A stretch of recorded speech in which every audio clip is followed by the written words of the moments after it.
ఇదైతే ఏ గణపతి. ఏంటి బాబన్న ఇంకోసారి అన్న? ఇదైతే ఏ గణపతి. నీ మీలాంటి వాళ్ళకి కనబడడు, నాలాంటి మేధావులకి కనబడతాడు. ఇదైతే కళ్ళద్దాలు పెట్టుకుంటేనే కనబడతాడు, కళ్ళద్దాలు తీస్తే కనబడడు, పెట్టుకుంటే కనబడతాడు, తీస్తే కనబడడు. ఇది ఏ గణపతి. ఉన్నది లేనట్టు, లేనిది ఉన్నట్టు చూపించే టెక్నాలజీది. అన్నా ఈ గణపతి పేరు ఉందో తెలుసా? ఏఐ గణపతి. అది సరేరా, మరి నిమజ్జనం ఎలా చేస్తావు? ఏముందన్నా, ఇగో ఇట్లా కళ్ళద్దాలు పెట్టుకుంటే కనబడుతుంది, కళ్ళద్దాలు తీస్తే కనబడదు. అందుకే ఈ కళ్ళద్దాలు తీసుకొని గంగలో కనిపిస్తా, నిమజ్జనం అయిపోయింది. నీ దొంపదేగ, ఇదేం టెక్నాలజీరా బాబు. దీనివల్ల లాభం ఎంత ఉందో నష్టం కూడా అంతే ఉన్నట్టు అనిపిస్తుంది. అయినా దేవుళ్ళ రూపురేఖలు మార్చడం ఏంట్రా అన్నా? ఇదేం చూసినావన్నా, ఇంకా ఫ్యూచర్లో వెరైటీ గణపతులు రావచ్చు. నెక్స్ట్ వినాయక చవితికి మేమే హైడ్రా వినాయకుడు అని మేమే తయారు చేస్తున్నాం. హైడ్రా ఏంట్రా నీ మొగం మండ. ఆయన ఏమన్నా ఇండ్లను కూలగొట్టేవాడా? ఈ సృష్టిలో ఎన్నో కుటుంబాలని కాపాడేవాడు. అన్నా ఇంకా మేమే నయమన్నా, పక్క బస్తీలు అయితే రోమియో గణపతి అని పెట్టిర్రాళ్ళు. వాళ్ళు రోమియో పెట్టిరని మేము పోయినాడది పోకిరి గణపతి పెట్టినాం. ఇట్లా మా మధ్య పోటీ జరుగుతుంది.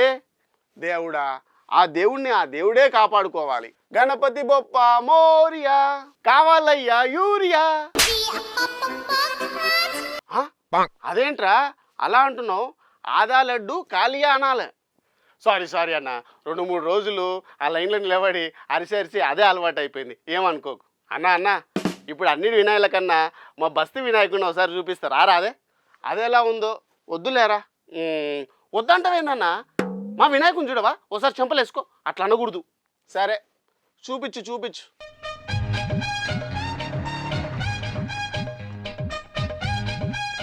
ఒరే కాస్త డీజే సౌండ్ తక్కువ పెట్టమని చెప్పరా. ఇంతసేపు నువ్వు చూపించినవి చూసి ఈ గుండె వీక్ అయినట్టుంది.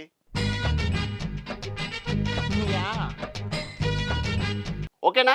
చూసినావా అన్న మా బస్తీ వినాయకుడు ఎట్లుండు? అమ్మయ్యా బాగుందిరా, చాలా ప్రశాంతంగా. ఇందులో నీకు ఏది తేడా కనిపిస్తలేదు? అవే బ్రహ్మాండంగా దేవుడు కనబడుతుంటే అందులో తేడా ఉందంటావేంట్రా?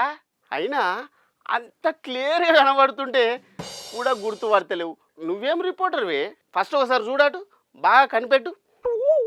రే ఆ దేవుడి చేతిలో లడ్డేందిరా? అన్నా 5 కిలోల లడ్డు పెట్టినమే, కొడుకులు రాత్రిపూట వచ్చి దొంగలు ఎత్తుకుపోయారు. దేవుడి చేతిలో లడ్డు ఎత్తుకుపోవాలమేంట్రా దొంగలు? అదే కదా మా బాధ.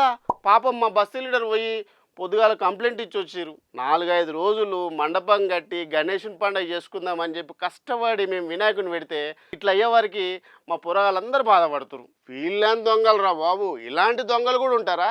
చిచి అన్నా, ఇంకా మేమేనయ్యం.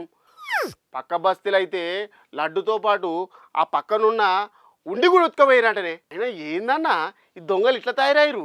అన్నా మొన్న అయితే పేపర్లో చూసినా ఏకంగా ఆ గన్నాదుని ఎత్తుకపోయారంట.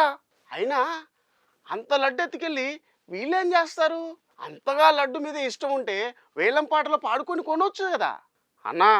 కొనుక్కోనికి ఏమైనా కొద్ది పైసలు అయితే అనుకుంటున్నావే? మస్తు పైసలు అవుతాయి, 1000 లక్షలు. అవి వెటనికి శాతగాకనే ఇగో ఇట్లా ఎత్తుకపోతురు. కొంతమందికి అయితే ఇది ఎత్తుకుపోయి తింటే పిల్లలు కానులకు పిల్లలు అవుతారు, అది తీసుకుపోయి ఇంట్లో పెట్టుకొని అందరికి పంచితే పుణ్యం దొరుకుతుందని చెప్పి ఎత్తుకుపోతురు.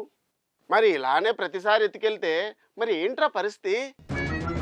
ఈసారి మాత్రం ఆ ఛాన్స్ ఇవ్వమన్నా. నెక్స్ట్ టైం అయితే డబల్ చంద వసూలు చేసి మండపం చుట్టూ మొత్తం సీసీ కెమెరాలు పెట్టిస్తామే. ఏవి చందానో ఏమో రే. ఇవన్నీ చూస్తుంటే నా మైండ్ బ్లాక్ అయ్యేలా ఉందిరా.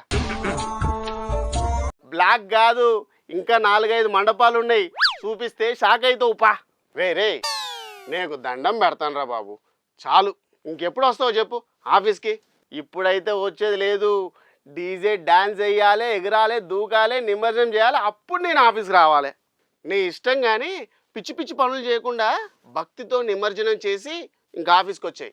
చూశారుగా ఫ్రెండ్స్, ఈ రాఖీ గాడు ఇవాళ మంచి విషయాలు తెలియజేశాడు. కానీ కొన్ని చూస్తుంటేనే చాలా బాధ అనిపిస్తుంది. సనాతన ధర్మం మనకు ఒక స్పష్టమైన దేవుని రూపం ఇచ్చింది. మన పిచ్చి పిచ్చి చేష్టల వల్ల వాటికి భంగం కలగకుండా ఆ రూపాన్ని యథాతథంగా ముందు తరాలకు అందించే బాధ్యత మన పైన ఉంది. అయినా ఈ 2-3 రోజులు నిమజ్జనాలు ఉన్నట్టున్నాయి కాబట్టి దయచేసి సంయమనంతో భక్తి శ్రద్ధలతో ఒకరికొకరు సహకరించుకుంటూ పోలీసులకు సహకరిస్తూ ఎలాంటి ఇబ్బందులు లేకుండా నిమజ్జన కార్యక్రమాన్ని పూర్తి చేసుకుందాం. జై బోలో గణపత్ మహారాజ్ కి జై.